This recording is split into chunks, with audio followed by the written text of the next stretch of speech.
اللہ تعالیٰ کی طرف سے جو عطا کردہ نعمت ہے اس کے اوپر اظہار شکر مقصود ہوتا ہے۔ ہر عبادت میں یہ چیز موجود ہے۔ کچھ مالی باتیں مثلا زکوٰۃ ہے، قربانی ہے، تو اپنے مال کا حصہ نکال کر عاجزی کا بھی اظہار کیا اور اللہ تعالیٰ کی نعمت کا شکرانہ بھی ادا کر دیا۔ اور اسی طریقے سے بدنی عبادات ہیں، مثلا نماز پڑھتا ہے آدمی تو اس میں روزہ رکھتا ہے، آدمی کو بدنی مشقت ہے، تو اللہ تعالیٰ نے صحت عطا کی ہے، بدن عطا کی ہے، وجود عطا کی ہے، تو اللہ تعالیٰ کے ایک عائد کردہ فریضہ ہے، آدمی نے اپنے بدن سے اس کو ادا کر دیا تو اپنی عاجزی اور انکساری کا اظہار کر دیا۔ اور نعمت کا شکرانہ بھی اس کے اوپر ہوتا ہے۔ اور حج کی عبادت میں یہ دونوں چیزیں بدرجہ اتم موجود ہیں۔ اظہار عبودیت بھی اعلیٰ درجے کی ہے اور اظہار شکر نعمت بھی اس میں اعلیٰ درجے کا، کامل درجے کا موجود ہے۔ اظہار عبودیت دیکھو، حج کی ساری عبادت اول احرام سے لے کر آخر تک اس کا ایک ایک فعل، اس کی ایک ایک ادا وہ آدمی کی عاجزی انکساری کی انتہا کو ظاہر کر رہی ہے۔ دیکھو گھر سے جب آدمی نکلتے ہیں، دو چادریں بس، ایک لنگی باندھ لی اور ایک چادر اوپر لپیٹ لی ہے، عزیز و اقارب سب کو چھوڑ چھاڑ کر آدمی یوں رخصت ہوتا ہے، تو اس سے بڑھ کر عاجزی انکساری کیا ہوگی؟ ورنہ احرام نہ ہو تو بھلا آدمی عقل ٹھکانے ہو تو کسی کا کے بارے میں گمان ہو سکتا ہے وہ دو چادریں اوڑھ کر ذرا بازار تک بھی پھر ہے، نہیں پھر سکتا ہے۔ تو گویا کہ اللہ کا حکم پورا کرنے کے لیے آدمی نے بالکل کسی چیز کی پرواہ نہیں کی کہ ان سلے دو چادریں اوڑھ کر آدمی اللہ کا حکم پورا کرنے کے لیے چل پڑے۔ عاجزی کی انتہا ہے، بالکل عاشقانہ حالت ہے۔ پھر یہ کہ جب دیار محبوب کی طرح مجنونانہ دوڑتا چلا جا رہا ہے، زبان کے اوپر لبیک لبیک کی صدائیں ہیں، پھر جب وہاں پر دار محبوب میں پہنچتا ہے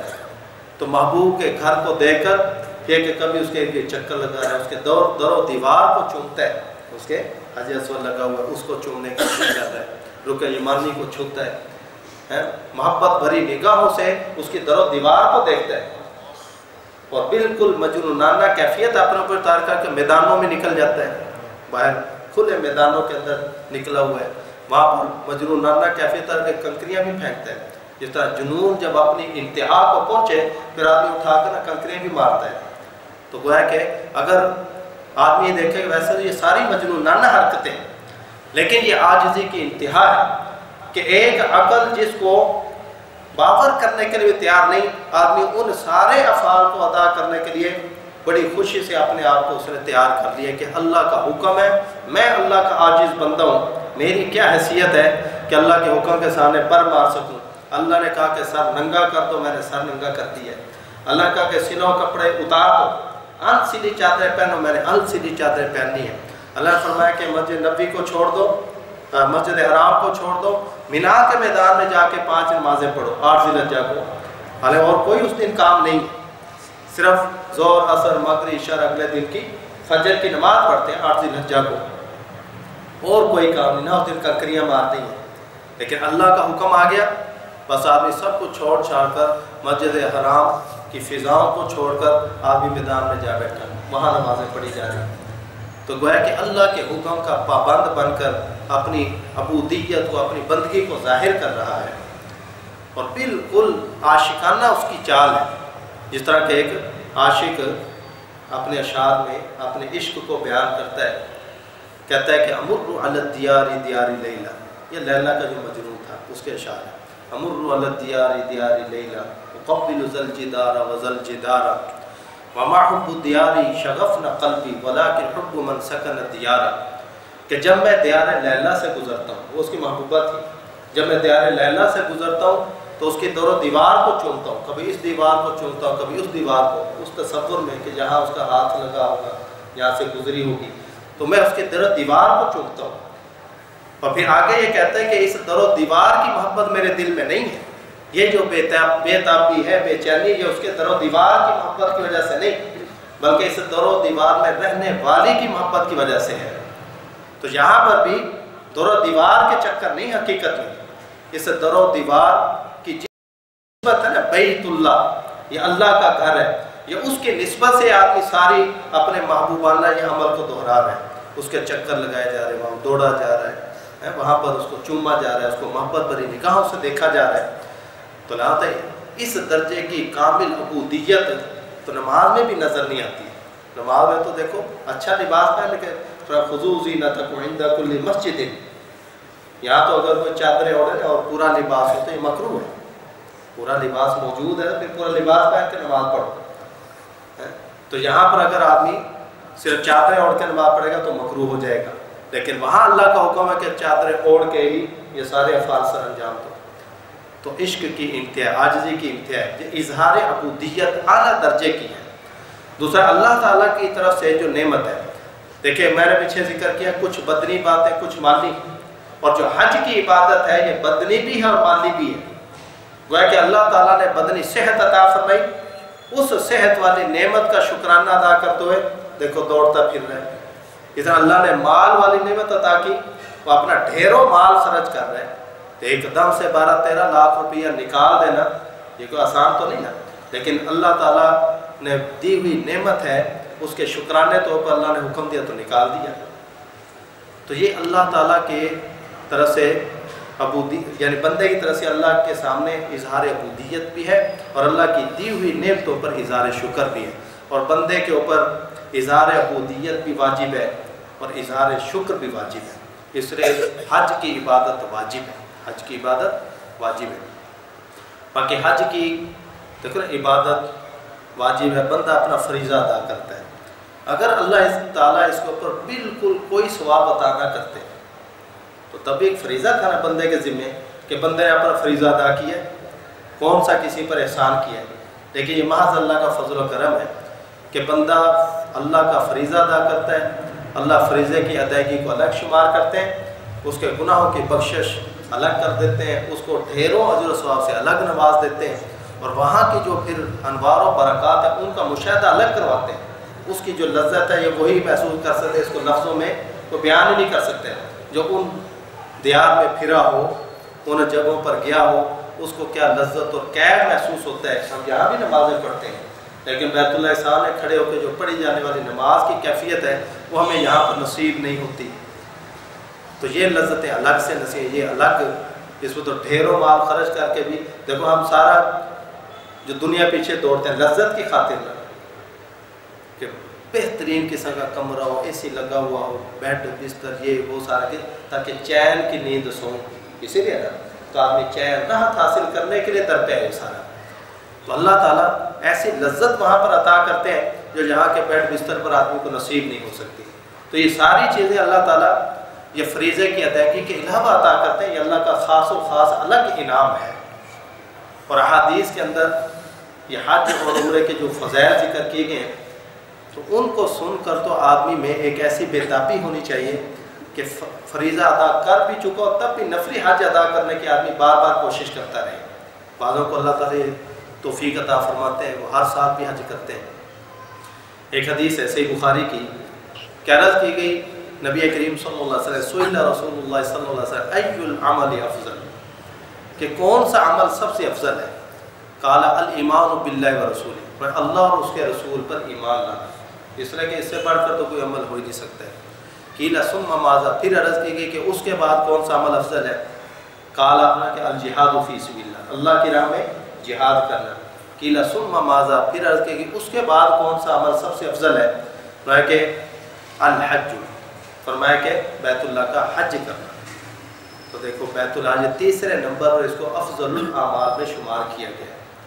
اور ایک حدیث میں نبی کریم صلی اللہ علیہ وسلم ہے کہ العمرۃ الی العمرۃ کفارۃ لما بینہما والحج المبرور لیس له جزاء الا الجنہ، میں کہ ایک عمرہ دوسرے عمرے تک، یعنی ایک عمرہ کیا اس کے بعد آپ نے دوسرے وقت جائے گا دوسرا عمرہ کیا تو یہ دو عمرے درمیان کے سارے گناہوں کا کفارہ بن جائیں گے۔ اور فرمایا کہ جو حج ہے اگر وہ مقبول ہو جائے اس کی جزا تو جنت ہی ہے، یعنی اس کے بدلے میں اللہ اس کو جنتی قرار دے دیں گے۔ اب مقبول حج کون سا ہوتا ہے؟ ایک دوسری حدیث میں اس مقبول حج کی، مبرور حج کی وضاحت ہے، من حج للہ فلم یرفث ولم یفسق رجع کیوم ولدت امہ، میں کہ جس نے اللہ کی رضا کے لیے حج کیا، کوئی نمود و نمائش وغیرہ کچھ مقصود نہیں، صرف اللہ کی رضا مقصود تھی، اللہ کی رضا کے لیے حج کیا، اس میں کسی قسم کا رفث نہیں کیا، یعنی جمع اور جمع کی باتیں اپنی بیوی سے جو جائز بھی ہے وہ بھی نہیں کی، کیونکہ یہ بھی منع ہو جاتی ہے حج کے دوران، احرام کے دوران۔ ولم یفسق، اور بھی کوئی فسق و فجور، گالی گلوچ ایسے کچھ نہیں کیا، لڑائی جھگڑا، یہ سب فسق و فجور میں آتا ہے۔ فرمایا کہ یہ اس کا مقبول حج ہے۔ جب ایسے مقبول حج کر کے یہ واپس لوٹے گا، فرمایا کہ ایسا گناہوں سے پاک صاف ہوگا گویا کہ آج ہی اس دنیا کے اندر پیدا ہوا ہے۔ اس سے علماء کی ایک جماعت اس طرح گئی ہے کہ اگر حج مقبول ہو جائے تو اس سے آدمی کے صغیرہ کبیرہ سب گناہ معاف ہو جاتے ہیں، بندوں کے حقوق نہیں معاف ہوتے، وہ الگ ہے، لیکن اللہ تعالیٰ اپنے ہر قسم کے حقوق کو معاف فرما دیتے ہیں، کیونکہ ایک حدیث ہے ان الحج یہدم ما کان قبلہ، کہ حج ما قبل سارے گناہوں کو ختم کر دیتا ہے، اس میں صغیرہ کبیرہ سب آ جاتے ہیں۔ تو حج اگر قبول ہو جائے تو آدمی کے صغیرہ کبیرہ سب گناہوں کی معافی ہو جاتی ہے۔ حسن بصری رحمہ اللہ فرماتا ہے کہ حج کی قبولیت ایک علامت ہے، وہ یہ کہ جب آدمی حج کر کے واپس لوٹے تو اس کی زندگی میں ایک نمایاں انقلاب نظر آئے، کہ فسق و فجور کی اگر پہلے زندگی تھی، اب اس کی زندگی نیکی اور اطاعت والی ہے، اللہ کی اطاعت والی زندگی گزارنے والا بن گیا۔ ہر قسم کی اس نے کیا دھوکہ بازی، فراڈ اور گناہ، فسق و فجور سب کو ترک کر کے خالصتاً اللہ کی عبادت اور طاعت والی زندگی کو اپنا لے، تو فرمایا کہ یہ علامت ہے کہ اس کا حج اللہ نے قبول فرما لیا ہے۔ تو آدمی اپنے حج کے اندر ہر قسم کے فسق و فجور سے بچے تو اس کا حج قبول ہو جائے تو سب گناہ اس کے معاف ہو جائیں گے۔ تو یہ اللہ رب العزت کی طرف سے خاص و خاص انعام ہے۔ ابن عباس رضی اللہ تعالیٰ نے اپنی وفات کے قریب بیمار تھے، اپنے بیٹوں کو جمع کیا، اس وقت انہوں نے ایک حدیث سنائی کہ میں نے نبی کریم صلی اللہ علیہ وسلم کو یہ فرماتے سنا کہ جو آدمی حج کرے سوار ہو کر تو سواری کے ہر قدم پر اس کو 70 نیکیاں عطا کی جاتی ہیں۔ سوار ہو کے حج کرنا ہے تو سواری قدم اٹھا رہی تو ہر قدم کے بدلے میں فرمایا کہ 70 نیکیاں اس کو عطا کی جاتی ہیں۔ اور جو آدمی پیدل حج کرے، یہاں تک چلو سوار ہو کے چلے جاتے ہیں لیکن وہاں بہت سارا پیدل بھی چلنا پڑتا ہے، تو پیدل حج کرے، فرمایا کہ ہر قدم پر 700 نیکیاں حرم کی نیکیوں میں سے اس کے لیے لکھی جاتی ہیں۔ ہر قدم پر 700 نیکیاں حرم کی نیکیوں میں سے لکھی جاتی ہیں۔ عرض کی گئی کہ حرم کی نیکی سے کیا مراد ہے؟ کہ ایک نیکی 1,00,000 نیکی کے برابر ہے۔ اب اندازہ لگا کہ ایک قدم یوں اٹھایا تو اس کے اوپر 7 کروڑ نیکیاں ملی۔ خرچ کتنا کیا؟ 12-13 لاکھ روپیہ، اور نیکیاں کتنی مل رہی ہیں؟ ایک قدم پر 7 کروڑ۔ ایک قدم تو کتنے قدم حاجی اٹھاتا ہے شمار ہی نہیں کر سکتا ہے، کمپیوٹر فیل ہو جائیں گے، اس کی کاؤنٹنگ نہیں کر سکیں گے کہ یہ حاجی صاحب کتنی نیکیاں لے کر آئے ہیں۔ تو پھر اس کا کال ہے یہ 12-14 لاکھ کا خرچہ، یہ تو کوئی حیثیت نہیں رکھتا ہے، اتنی ڈھیروں نیکیاں ملتی ہیں۔ اسے ہم دیکھتے ہیں کہ صحابہ کرام بھی کثرت سے حج کرتے تھے۔ عبداللہ بن عمر رضی اللہ تعالیٰ ہر سال حج کے لیے جاتے تھے، حتیٰ کہ بیماری میں بھی انہوں نے حج کیا۔ تابعین کی بھی ہم دیکھتے ہیں کہ حج کی کثرت، ہر سال حج کے لیے عبداللہ ابن مبارک رحمہ اللہ ہر سال حج پہ جاتے ہیں۔ پھر ان کے ایک ساتھی نے انہیں کہا کہ جہاد بھی کیا کرو، جہاد کی جو لذت ہے وہ حج سے بھی بڑھ کر ہے۔ تو پھر انہوں نے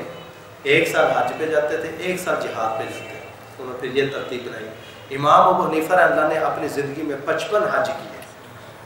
تو ہر سال وہ کہ حج پہ جاتے ہیں، اس لیے کہ انہیں اس کی لذت کیف وہ الگ محسوس ہوتا تھا، اس کا جو اجر و ثواب ہے اس کا یقین اتنا کامل تھا کہ اس کے اوپر جو سفری مشقت ہے، سفری خرچہ ہے، وہ اس کو کچھ حیثیت نہیں دیتی۔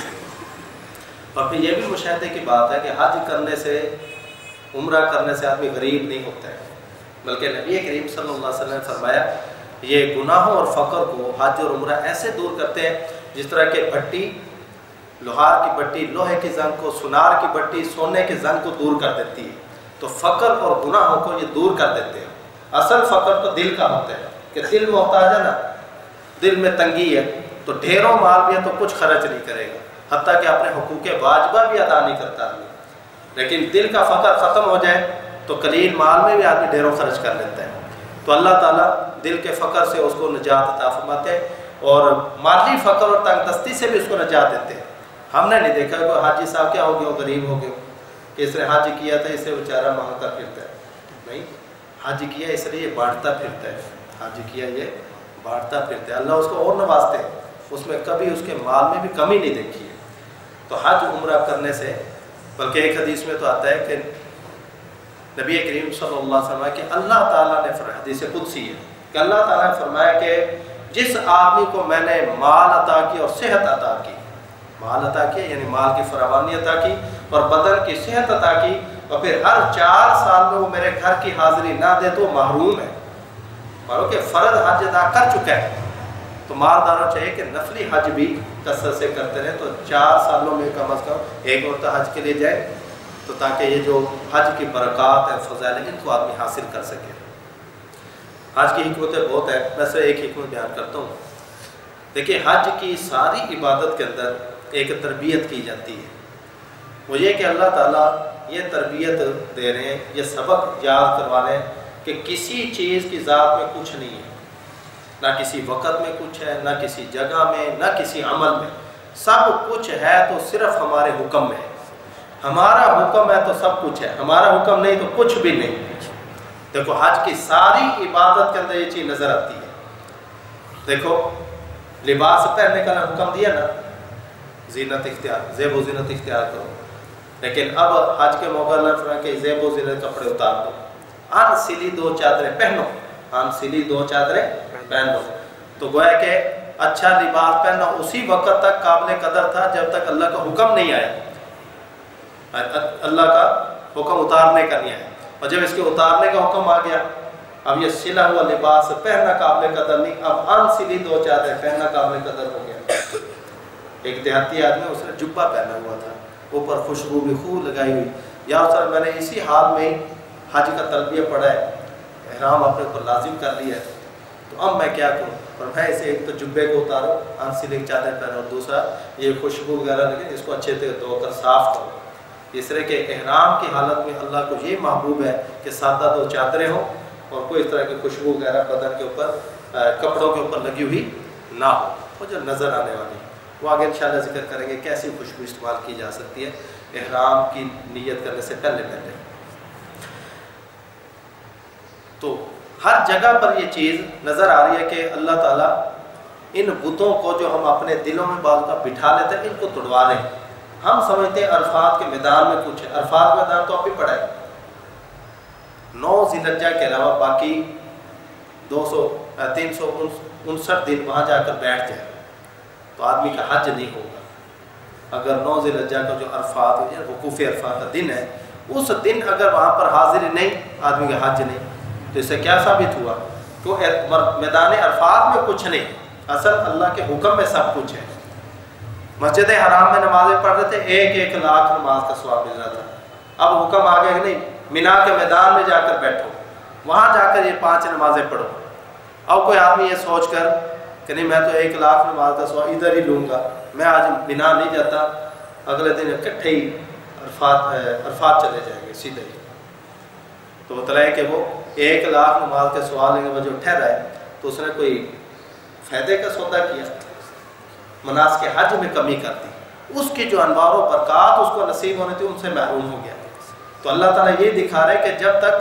ہم نے کہا نا کہ حرم میں بیٹھو، مسجد حرام میں بیٹھو، یہاں نمازیں پڑھو، تو 1 نماز کا ثواب 1 لاکھ کے برابر دیں گے، لیکن جب حکم آ گیا کہ اب نکلو میدان میں چلے جاؤ، اب اگر اجر و ثواب کو لینا چاہتے ہیں تو اس کو میدان میں نکلنا لازم ہے، اب مسجد حرام میں نہیں بیٹھے گا۔ تو اس کی ساری جو افعال ہیں، اس کی ساری کیفیات ہیں، وہ آدمی کو یہی سبق دیتی ہیں کہ سب کچھ بس اللہ کے حکم میں ہے۔ اسی کو ہم کہتے ہیں کہ دین نام ہے اتباع کا، بس دین ہمیں اتباع سکھاتے ہیں کہ جو اللہ کا حکم ہے وہ مان کے چلو، ہماری عقل میں وہ بات آئے چاہے نہ آئے۔ اور جو آدمی حج کے فلسفے کو ڈھونڈنے لگتے ہیں کہ یہ تو مجنونانہ حرکتیں میرے ذہن میں نہیں آ رہی، تو یہ میں نہیں اس طرح پتھر ماروں گا، میں جا کر پتھر کہ شیطان ناراض نہ ہو جائے، میں تو پتھر نہیں ماروں گا، اس پتھر کا اس دیوار کا کیا قصور ہے کہ اس کو پتھر مارے جائیں، شیطان سے وہاں سے بھاگ گیا ہے تو میں پتھر نہیں مارتا، یہ تو مجنونانہ حرکت ہے، تو اس کا واجب چھوٹ جائے گا، اس کے اوپر دم لازم آئے گا، دم بھی نہیں دیا تو پھر گنہگار رہے گا ساری زندگی۔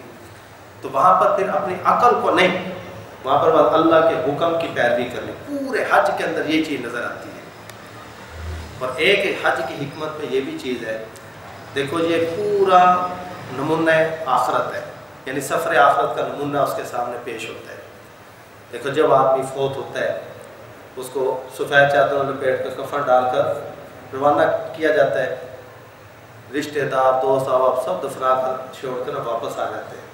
تو یہاں بھی بالکل سفر آخرت کا نمونہ ہے کہ 2 چادریں پہلے گویا کہ یہ کفن سنت بھی نہیں پورا ڈالا گیا، کفن کفایت ہے. کفن کہ 2 چادریں اس کے بدن کے اوپر ہیں، تیسری چادر بھی نہیں ڈالنے دی گئی. اور پھر سارے دوست احباب کو چھوڑ کر وہ اکیلے آگے رخصت ہو رہے ہیں. جب اس کے کوئی 1-2 ہوگا، ورنہ اکثر کو تو ادھر ہی چھوڑ کے جاتا ہے، جس طرح دنیا سے جانے والا سب کو چھوڑ کے جا رہا ہے. پھر یہ کہ جب میقات سے گزرتا ہے گویا کہ یہ میقات آخرت آ گئی. پھر وہاں پر آگے جتنے افعال ہیں ان سب افعال کے اندر آخرت کی یاد تازہ ہوتی ہے. آخرت کی دیکھو میدان عرفات میں پہنچے، گویا کہ یہ جو میدان محشر کا وہ ایک سارا نقشہ وہ آدمی کی آنکھوں کے سامنے ہو، تو ان مقامات پر جاتے ہوئے آدمی اس نقشے کو بھی سامنے لائے کہ یہ تو ابھی دنیا کے اندر معاملات ہیں، تو ایک دن وہ بھی آنے والے ہیں جب میں نے واقعتاً دنیا کو چھوڑ کے دنیا سے جہان سے میں نے رخصت ہو جانا ہے. پھر آگے یہ سارے اس طرح کے معاملات آگے بھی پیش آنے والے ہیں. تو اپنے آخرت کو بھی یاد کرنے کا آدمی کو موقع ملتا ہے. اور پھر عاجزی انکساری کی انتہا ہوتی ہے. اس وقت پھر آدمی جو وہاں پر جو دعائیں مانگتا ہے، دعا کی قبولیت کا جو مقام ہے وہ بھی وہاں پر بڑھ جاتا ہے کہ آدمی جو مانگے گا اللہ تعالیٰ اس کو عطا کرتے جائیں گے. کتنا ٹائم ہو گیا؟ آج میں یہ تو صرف میں نے فرضیت اور اس کی حکمت کے حوالے چند باتیں ذکر کی ہیں. دیکھیں جب آدمی حج کا ارادہ کر لے تو اس کو پھر حج کی تیاری کے سلسلے میں کیا کچھ امور اپنانے چاہیے، اس کا میں مختصر آپ کے سامنے ذکر کر دوں. دیکھیں جب حج کا ارادہ بن گیا تو اس کے اندر سب سے پہلی چیز، کیونکہ دیکھو ہم دوسری ضروریات سفر وغیرہ ان چیزوں کو تو مہینہ پہلے سوچتے ہیں. حتیٰ بعضے تو دیکھو کھانے پینے کی چیز بھی اپنے ساتھ لے کے جاتے ہیں، حالانکہ وہاں سب کچھ ملتا ہے، لیکن ان کے بیگوں کے اندر یہاں سے دیکھا ہے کہ کھانے پینے کی چیزیں انہوں نے رکھی ہوتی ہیں. تو بعض اوقات وہ ایئرپورٹ والے کہتے ہیں ان کو نکال دو، کیونکہ انہوں نے سگریٹ رکھی ہوتی ہے. وہ کہتے ہیں سگریٹ ادھر چھوڑیے، پاکستان کی مرغوب غذا ہے، یہ وہاں نہیں چلے گی. یعنی اپنی مادی ضروریات کا تو آدمی کو اتنا فکر ہے کہ مشورے بھی ہوتے ہیں، سارے ہونا بھی چاہیے. ایسا وہاں جا کر پریشانی کا سامنا کرنا پڑے. جس نے پہلے حج کیے نا ان سے باقاعدہ مشورہ کر کے جو چیزیں ضروری ہوتی ہیں تو وہ اپنے ساتھ بے شک لے کے جانے چاہیے. لیکن ان مادی ضروریات سے زیادہ بڑھ کر روحانی جو ضرورت ہے نا اس کو پورا کرنا لازم ہے تاکہ ہمارا حج قبول ہو جائے. تو حج کی قبولیت میں سب سے پہلی چیز عقائد کی اصلاح ہے. اگر آدمی کا عقیدہ درست نہ ہوا تو جتنے بھی حج کرتا رہے وہ حج اللہ کی بارگاہ میں کوئی قابل قبول نہیں، کیونکہ ایمان یہ تمام اعمال صالح کی قبولیت کے لیے پہلی اور لازمی شرط ہے. اس طرح آپ جگہ جگہ دیکھیں گے ان الذین آمنوا وعملوا الصالحات، ایمان کا ذکر پہلے اور عاملوا الصالحات کا ذکر بعد میں آ رہا ہے. ومن اراد الاخرۃ وسعى لها سعيها وهو مؤمن، فرمایا جو آخرت کا ارادہ کرے اور جو طریقہ اللہ نے مقرر کیا اس طریقے کے مطابق عمل کرے، وہی صاحب کو مومن بھی ہو. تو پھر ہے کہ اس کی فلاکان سعی مشکورہ، تو فرمایا کہ ان کی جو صحیح اور کوشش ہے اس کی قدردانی کی جائے گی، ان کا یہ عمل مقبول ہو جائے گا. تو مقبولیت کی پہلی شرط کیا ہے؟ آدمی کے عقائد درست ہونے چاہیے. عقائد میں عقیدہ توحید، عقیدہ رسالت یعنی آپ نے ختم نبوت اور کامل اعتقاد. اسی طرح یہ آج کل جو عقائد کو خراب کرنے والی چیزیں ہیں، یہ مختلف فرقے ہیں، وہ جو غلط باتیں انہوں نے پھیلا رکھی ہیں، ان سے اگر کوئی ایک بات بھی جو کفر کی حد تک پہنچتی ہے وہ حاجی کے اندر موجود ہوئی تو اس کا حج مقبول نہیں ہوگا. بس عقیدہ توحید میں کوئی خامی ہوئی، عقیدہ توحید میں کوئی، عقیدہ توحید کا متضاد ہے شرک. بس شرک کیا ہے؟ حضرت شاہ عبد القادر محمد دہلوی رحمہ اللہ فرماتے ہیں شرک یہ ہے کہ اللہ کی صفت کسی اور میں جانے، اللہ کی صفت کسی اور میں جانے. مثلا ادھر مثال دی، مثلا اللہ تعالیٰ جیسا علم غیب کسی اور میں مانے. کیا مطلب؟ کہ جیسے اللہ تعالیٰ کو ہمارے ہر حال کی خبر ہے، ساری جہان کی خبر ہے، ایسا ہی علم وہ کسی اور ہستی کے اندر مانتا ہے. فراوت ہے اللہ کی صفت غیر کے اندر مان رہا ہے تو یہ شرک ہو گیا. یا اسی طرح جس طرح اللہ تعالیٰ ہر قسم کے نفع نقصان کو چاہے قادر ہے،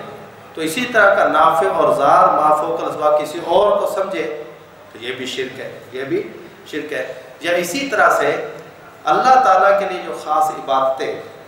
اس عبادت کو کسی اور کے لیے صرف کرے،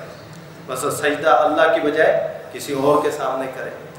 اللہ تعالیٰ کی پکار کے علاوہ کسی اور کو نافع اور ضار سمجھ کر اس کی پکارے کرے، یہ سب شرک ہے۔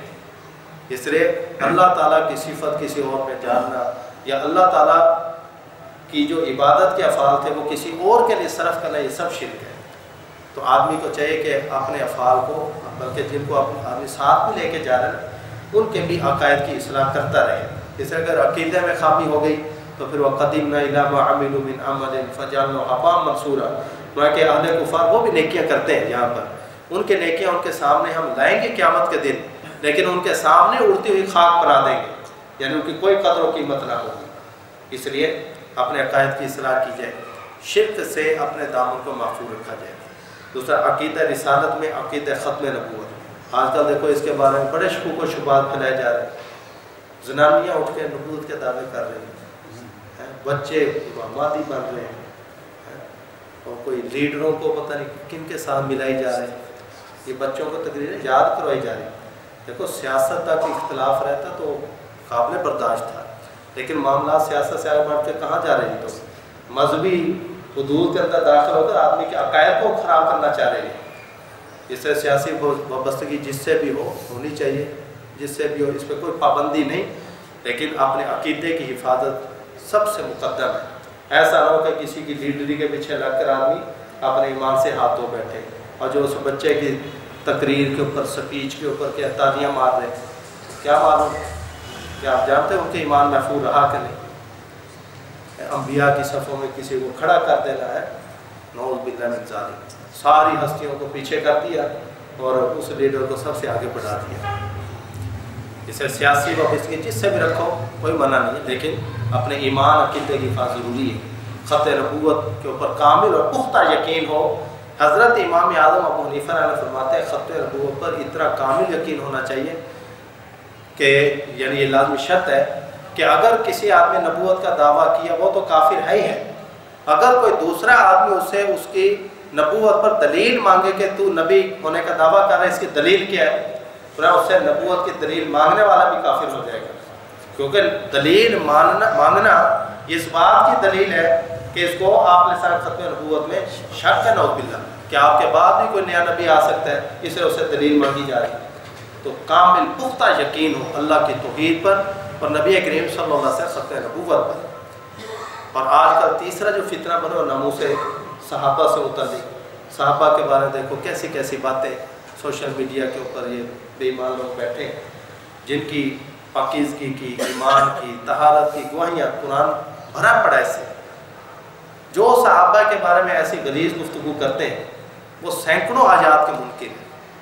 مطلقاً جو صحابہ کے بارے میں، کیونکہ وہ فاسق ہو سکتے ہیں، وہ ایسے ہو سکتے ہیں، ایسے ہو سکتے ہیں، کہ اللہ تعالیٰ نے جن سے وہ غلطی ہوئی بھی ان کو بھی معاف کر دیا، کہ ہم کون ہوتے ہیں ان کی غلطیاں گنوانے والے۔ اس لیے صحابہ کرام کے بارے میں اگر کسی کے دل میں کوئی خدش ہے تو اس کو اپنے ایمان کی فکر کرنی چاہیے کہ ان کو ہمارے لیے وہ نمونہ ہدایت بنایا گیا، ان کو ستاروں کو مانند قرار دے کر فرمایا کہ ان کی روشنی کے اندر اپنے لیے راہ ہدایت کا انتخاب کرو، ان سے ہٹ کر جو کوئی رستہ انتخاب کرے گا وہ ہدایت کرے، وہ گمراہی کا رستہ ہوگا۔ اسے صحابہ کرام سے متعلق اپنے دل کو بالکل صاف رکھا جائے کہ وہ اس امت کے سب سے معزز ترین افراد تھے، اور ان کی عظمت اور ان کی محبت دل کی گہرائی کے اندر ہونی چاہیے۔ ان کے بارے میں کوئی گفتگو غلط کرنا تو دور کی بات ہے، سننا بھی آدمی کو گوارا نہیں ہونی چاہیے۔ بہرحال غلط جو عقائد نظریات ہیں ان سے آدمی کو بچنا چاہیے۔ دوسرا یہ کہ اپنی نیت کی اصلاح، نیت سے یہ ہونی چاہیے کہ اللہ کی رضا کے لیے، اللہ کا عائد کردہ فریضہ ادا کرنے کے لیے جا رہا ہوں، اللہ کی رضا کے لیے اللہ کا عائد کردہ فریضہ ادا کرنے کے لیے جا رہا ہوں، کوئی نام و نمود، حاجی کہلانا، یہ کوئی مقصود نہ ہو۔ آپ نے اسلام کی دعاؤں میں یہ بھی دعا ہے کہ اللہ میرے سے حج کو ایسا بنا دیے کہ جس میں کوئی ریا اور سمت اور شہرت نہ ہو، اللہم اجعلہ حجا لا ریا فیہ ولا سمت، یا اللہ میرے حج کو ایسا حج بنائیے کہ جس میں ریاکاری کا بھی شیبہ نہ ہو اور سمت اور شہرت کا بھی کوئی شیبہ نہ ہو۔ تو اخلاص، اور تیسرا اتباع سنت، کہ ہر طریقے کو اس طرح سے کرنے کی کوشش کرے جس طرح نبی کریم صلی اللہ علیہ وسلم کر کے دکھایا۔ آپ علیہ السلام نے حج کیا، وہ جو بال کر آپ نے سوار ہو کے اوپر جو طواف کیا نا اونٹنی کے اوپر، اس میں مقصود یہ تھا کہ سب کو نظر آؤ کہ کس طرح سے حجر اسود کا دور سے اشارہ کر کے بوسہ کیسے لیا جاتا ہے، کس طرح سے طواف کرنا ہے، طواف کے دوران کے افعال، تاکہ سب کو نظر آئے۔ اس لیے آپ نے سب اونٹنی کے اوپر سوار ہو کر بھی طواف کر رہے تھے، اونٹنی پر سوار ہو کر آپ نے یہ صفا مروہ کی سعی کی، وہ صرف اس لیے تاکہ سب کو نظر آئے۔ اس لیے کہ اگر نیچے ہوتے پھر تو قریب کے کوئی 10-20 افراد ہی دیکھ پاتے، لیکن دور والے افراد کو نظر ہی نہ آتا کہ آپ نے عمل کیا کیا۔ دیکھیں وہاں تو ایک روایت 1.25 لاکھ صحابہ کا مجمع تھا، ایک میں 1.5 لاکھ، ایک میں 1.5 لاکھ سے بھی زیادہ افراد تھے۔ تو بار بار فرماتا ہے کہ سیکھ لو مجھ سے، پوچھ لو۔ یہ اس لیے تھا کہ طریقہ وہی مقبول ہے جو آپ علیہ السلام کی سنت کے مطابق۔ یہ جو حج کلاسیں لگاتی ہیں اس کا بھی مقصد یہ ہوتا ہے تاکہ اس طریقے کو سیکھ کر آدمی حج کے سارے افعال کو اس طرح ادا کرے جس طرح نبی کریم صلی اللہ علیہ وسلم کر کے دکھائیں۔ تو اتباع سنت، اتباع سنت۔ اور آخری بات یہ کہ آدمی جب سفر حج کی تیاری کر رہا ہے تو آدمی کو توبہ طائب ہو کے جانا چاہیے، پکی توبہ کر لے۔ توبہ کا طریقہ یہ ہے کہ باقاعدہ غسل کرے، یا نہیں تو وضو کر کے 2 رکعت صلاۃ التوبہ پڑھ کے پھر اللہ تعالیٰ سے اپنے گناہوں کی معافی مانگ لے، یا اللہ جو گناہ ہو گئے میں ان سے معافی مانگتا ہوں، آئندہ میں ان گناہوں کی طرف نہیں لوٹوں گا۔ توبہ یہی ہے کہ آئندہ یا اللہ میں ان گناہوں کو نہیں کروں گا، اور جو کسی کا کوئی مالی حق ہے اس کو ادا کریں یا اس سے معاف کروائیں۔ ورنہ یہ تو کوئی عقل مندی نہیں کہ آدمی جب بندوں کے حقوق اسی طرح سے ہو، کسی لڑائی جھگڑا ہے، کسی کو برا بھلا کہہ رکھا ہے، ان سے معافی تلافی کر کے جائے۔ عورتیں بھی اوپر شریک ہیں، عورتوں میں لڑائیاں جھگڑے بہت ہوتے ہیں، ان کے جن کے ساتھ کوئی لڑائی جھگڑے ہیں ان سے معافی تلافی کر کے جائے، ورنہ بندوں کے جو حقوق ہیں وہ اللہ بھی معاف نہیں فرمائیں گے۔ تو پھر یہ فضیلت نہیں ملے گی کہ ایسے لوٹا ہے کہ جیسے آج ہی پیدا ہوا، جب بندوں کے حقوق اس کے ذمے ہے۔ جس دن پیدا ہوا تھا اس دن کوئی حق تھا بندے کا؟